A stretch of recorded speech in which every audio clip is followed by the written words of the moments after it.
대낮 만취 상태에서 차를 몰아 어린이 보호구역으로 돌진한 60대 운전자. 이 사고로 9살 배승아 양이 숨지고 초등학생 3명이 크게 다쳤습니다. 전직 공무원인 피고인은 경찰 조사 당시 아이들을 친 줄 몰랐다는 취지의 진술을 했지만 취재진 앞에선 말을 바꿨습니다. 브레이크 잡으신 거 맞으세요? 예. 가속하는 걸로 보이던데요. 아니요, 안 치려고 노력하고 있습니다. 하지만 피고인은 첫 재판에서 모든 혐의를 인정하고 깊이 반성한다고 말했습니다. 검찰은 민식이법으로 불리는 어린이 보호구역에서의 치사상 혐의, 윤창호법인 위험운전치사상 혐의 등을 적용했습니다. 운전자의 사고 당시 혈중 알코올 농도는 면허 취소 기준을 웃돌았으며 어린이 보호구역의 제한 속도인 30km를 넘겨 충돌 당시 시속 42km로 운전했던 것으로 조사됐습니다. 재판에 참석한 고 배승아 양의 유가족은 극심한 정신적 고통을 호소했습니다. 저희는 지금 10년, 20년으로 지금 싸우고 있잖아요. 이것도 잘 나와야 그렇게 나온다고 하더라고요. 저는 너무 억울합니다. 우리 딸이 돌아올 수만 있으면 정말 낙마라고도 기약하고 싶은 마음이에요.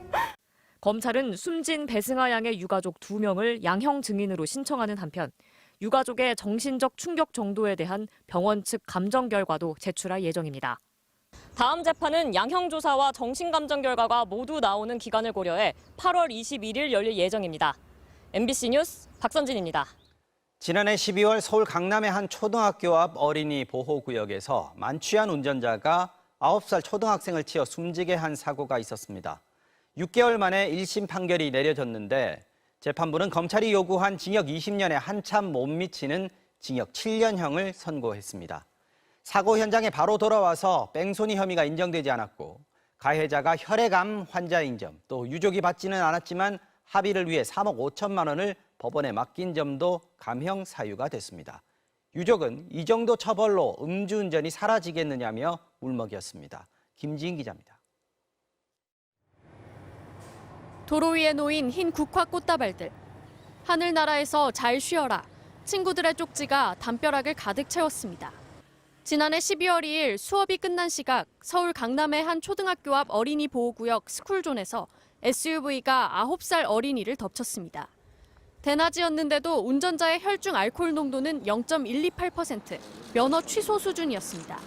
뺑소니 혐의 인정하십니까? 운전자는 어린이를 치고도 자기 집 주차장까지 20여 미터 더 운전해 차를 세우고 사고 현장으로 돌아왔습니다.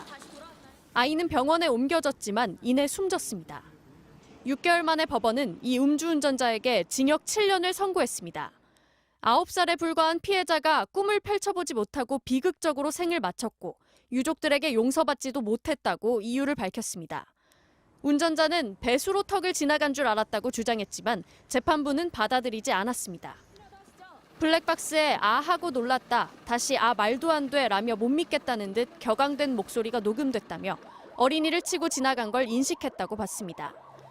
다만 바로 현장에 돌아와 범행을 시인한 뒤 체포에 응했다며 뺑소니는 무죄로 봤습니다. 혈액암 환자인 점, 또 유족이 받진 않았지만 합의를 위해 3억 5천만 원을 법원에 맡긴 점도 감형 사유가 됐습니다. 우리 아이는 돌아오지 않기 때문입니다. 근데 과연 오늘의 판결 형량이 음주운전자로 하여금 다시는 운전대를 잡지 않아야 된다는 그런 행동을 하게 할지는 의문스럽습니다. 예. 징역 20년을 구형했던 검찰은 뺑소니 혐의에 대해 다시 판단을 받아볼 필요가 있을지 항소 여부를 검토하기로 했습니다.